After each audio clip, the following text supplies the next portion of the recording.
20,000. And now it's time for the political panel, and we have two great guests for you as we chew through some of the big issues: no channel migrants deported to France, UK nuclear plants, and Dehana Davison has stepped down as well in Parliament, as we welcome the Professor of International Politics at the Clinton Institute for the University College of Dublin, Scott Lucas, and Lettice Bromovsky, political commentator. A warm welcome to you both here on TalkTV. Hi. Welcome along to the show. Scott, where should we start? Should we start with not one immigrant has been sent back to France? So kind of all the headlines have been made about chucking money at the French to stop the supply of people coming over and endangering their lives, not emboldening the illegal traffickers. And yet, actually, there's no legislation that can be enforced effectively, it appears. Yeah, we need to start there, Johnny, because there's some problems with the story. It's inaccurate unless it's misleading. Okay, please, that's what you're here for. Yeah, tell me the truth. First of all, the story uses the word migrants when it actually means asylum seekers. Right. So it's that no asylum seekers, or in fact, very few. There's 83 that have been returned to other countries, none to France, in the past couple of years. But you might say, why is that a big deal? Well, because asylum seekers are here because, of course, they are fleeing persecution or war or disasters. And 77% of asylum seekers are granted asylum on their first application. Others are granted it on appeal. The second problem with the article is that what it's referring to or trying to refer to is the UK asserting that if a migrant goes through another country on the way to the UK, or I should say asylum seeker goes through another country on the way to the UK, then you can send them back to another country. That's on very dodgy legal ground, because the international standard established since the 1950s is when an asylum arrives in your country, doesn't matter how they got there, they have a legal right to apply for asylum. It may not be granted, but it's a legal right. And on top of that, if you're going to say we're going to return asylum seekers to another country, you need a legal arrangement with those countries. And there's no legal arrangement between the UK and France to return asylum seekers to the French, point blank, because that raises the third point. Up until 2020, we did have arrangements called the Dublin arrangements where we could cooperate on the handling of asylum seekers. But when the UK left the EU, it left those arrangements, which means the problem here is first and foremost with the system, that the coordination of the system is broken down. And just on top of that, Johnny, just to put this out for discussion as well, we're not in a migration crisis in the UK. Net migration, the rate of net migration to the UK has decreased year on year since 2008. It dropped another 10% last year. So while we do have about 500,000 in net immigration coming to the UK, that's at the lowest rate versus the population since 2008.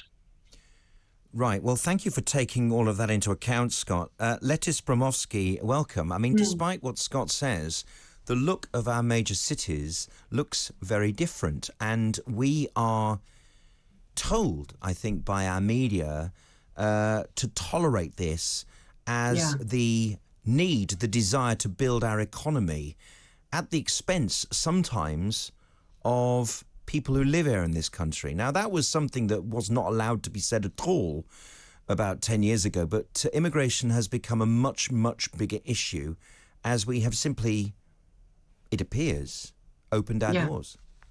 Yeah, I definitely disagree there with Scott on the sense that I think this is a serious issue we have in our country. It's at the top concern of a huge number of people and is a top priority for this government. You know, if it wasn't going to be a top priority, it wouldn't be a top issue. Since January last year, which the article does say, we've had 70,000 migrants who have crossed the channel in small boats illegally from, a vast majority of them anyway, from northern France.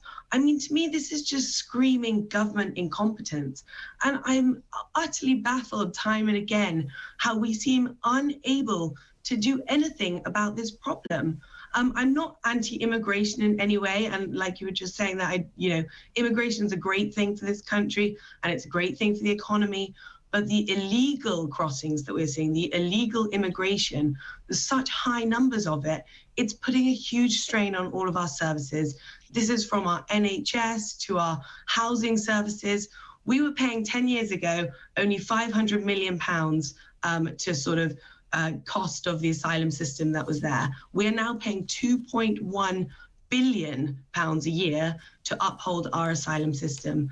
And not only this, it's been a breach of electoral promises from every single Prime Minister we've had since 2015. David Cameron promised to cut immigration. Theresa May promised to cut immigration. And yet, as soon as they seem to come into power, it becomes this impossible problem. I just think something seriously needs to be done here.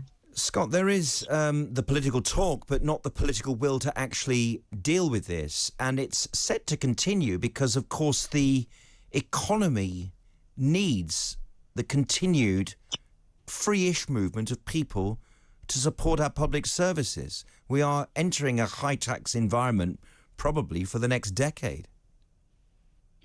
Well, if you want to talk about the political will, let's get to the fundamental here. And that is that what you have here is whipping up the issue of immigration without respect to the facts to avoid the key issue. The key issue here is infrastructure in the UK.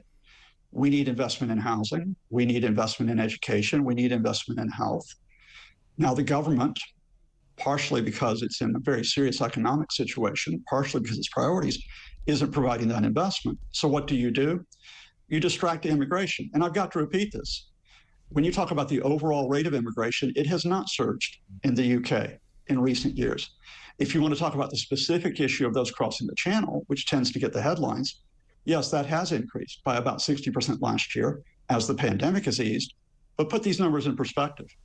73,000 who crossed the channel versus close to 1 million people that were taken in by Germany in 2015 because people were fleeing Syria, or 73,000 crossing the channel versus more than 2 million that were taken in Poland from Ukraine earlier this year. So this country has the capacity to take in people if it invests in its infrastructure.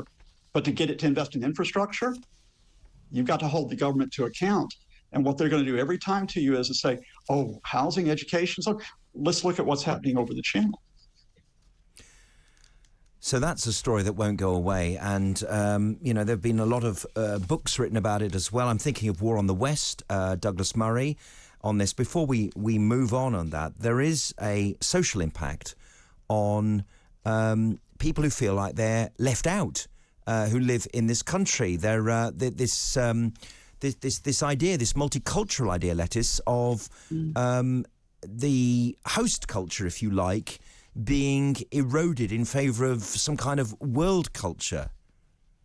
That puts people that makes people miserable. Well, exactly. And it is creating this massive kind of social and cultural tension in many communities. And when it comes to things like building more houses, which I'm 100% in favour of, you've got NIMBYs out there saying, not in my backyard. I don't want any more people to be coming over. And that's becoming an ever-increasing problem for the government. If you have people within their own communities fighting, and we're having a growing racial discontent within these communities, people are going to feel ever more stressed about the situation, and it will become a bigger situation. I think the government really has got to stop it at the root here. And for that means going and being able to shut down these gangs. What we have at the moment, having this deal with France to stop the immigrants before they risk their lives crossing the channel, stop them when they come in France, and hopefully this new UK-France agreement will do something to help sort out that situation. So it's a story that will continue. Let's talk about Dehenna Davison, because this strikes at the heart of the idea that if you're a politician, there are easier ways for talented people to earn their living, and it makes me worry that perhaps the best people aren't being attracted to politics because there are better paid jobs and more private lives able to be lived when you're an AI expert or an IT expert or someone in another field, accountancy or law, for example. And Dehenna Davison stepping down as a Tory MP for a normal life. The levelling up minister she is at the moment, and Red Wall rising star, has become the latest one to say she won't be standing at the next general election. She's only 29, and she was, very much one of the poster girls of Boris Johnson's 2019 win, because she was elected as the MP for Bishop Auckland, who never returned a Labour MP. Lettice, this must be, for you as a young woman, a very disappointing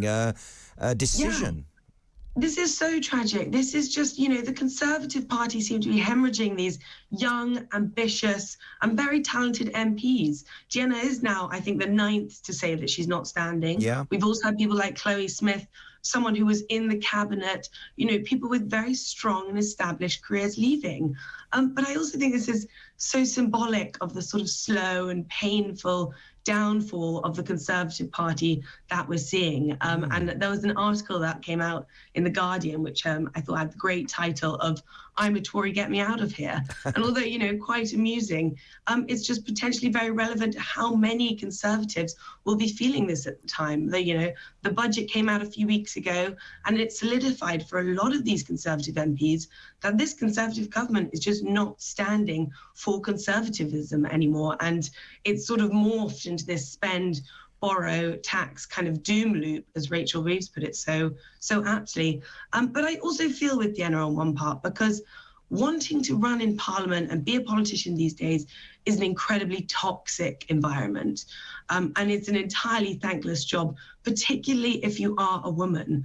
We had Nicky Morgan not so long ago, who was also a cabinet minister, said she wouldn't stand anymore. And part of this reason was because the amount of abuse that she was receiving as a woman in this role. Angela Rayner, we all remember that very bizarre story of her crossing and uncrossing her legs in front of Dominic Raab to disarm him in some way. I mean, this space for a woman almost seems unsafe at this time. So, Scott, is there a similar problem on the Labour benches, or are they sort of licking their lips and ready to go into power in the next election in 24? Jonny, is not a Conservative versus Labour issue. I mean, at one part of this, which is involved in Ms. Davison's decision, is that a lot of those new Tory MPs, and there are good MPs who serve their constituents. Not all of them go off to make money on reality TV programs.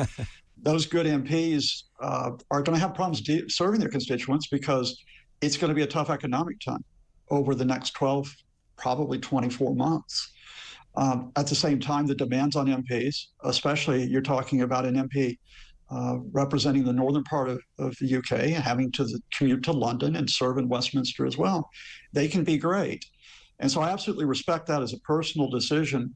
But I think what Lettice has said is right, is that you need to have a more accommodating and welcoming environment to be a politician. So this is beyond Conservative versus Labour. And when you're dealing with allegations of bullying, when you're dealing with allegations of what has been inappropriate sexual behavior in recent years, when you're dealing with, call it what it is, misogyny, that does add to the problems that we're talking about. So I wish Ms. Davison well, and I hope that whatever party we're talking about, Conservative, Labour, Scottish Nationalist, Greens, Lib Democrat, we do reward politicians who serve their constituents, and we don't take them apart just because of their gender, their race, or their ethnic background. Indeed. And there's something else that's going on around Parliament as well. There is an attempt to put enormous pressure on individuals at the top end of the Conservative Party. There was a couple of weeks of intensity around Suella Braverman for her actions. Then it switched to Sir Gavin Williamson, and he fell because of it. He resigned, and now it's all over on Dominic Raab. There is definitely a theme to all of this. Downing Street has expanded the inquiry into alleged bullying by Dominic Raab to include a third formal complaint relating to claims about his behaviour in a third ministerial role. Quickly to you, Lettice, this idea that you can't lose your temper, it's intense work, and you have to deal with a lot of people. You have to work a lot of hours. you might have had 4 hours sleep the night before and working till 10 o'clock at night. It's not easy being an MP, being a cabinet minister. No, not at all. And in fact, the thing that sort of infuriates me about this story is it was actually last week at the PMQs that Angela Rayner stood there and called for Dominic Raab to resign over this, when the story at that stage was simply, a rather bizarre one, that he had thrown his tomatoes from his salad across the room. So first and foremost, you need to actually wait for the results of any investigation into anyone before you begin calling for these people to start resigning without having all the facts. But I also think, as you say, this continuous call for politicians to resign for doing things that are, largely inconsequential to the actual politics and the policies, it's exhausting. We've already been through so many months of such high turnover of politicians. I know someone who works very closely actually with DEFRA, and they're in a sort of independent think tank type position. And they've been trying to get things over the line, get policies, get conversations with these people. And every time they're making a little bit of movement with them, a new Secretary of State comes in and you have to start all the way again from square one. And it's exhausting, but not only for a bad name for politics, for society. Seeing this happen in our politics, it's going to make anyone afraid of doing anything, saying anything out of line, whether it's, going to the pub, even with your work colleagues as a more senior manager. You're going to second guess everything you do, which I just think is wrong. If there's one thing I pray for in 2023, which was completely lacking this year, is a little bit of continuity. Something where you can assess something over a period of a year or two, have the same personalities doing the same things, and we can make judgments all together. Scott Lucas, Professor of International Politics at the University College of Dublin, and Lettice Bromovsky, thank you very much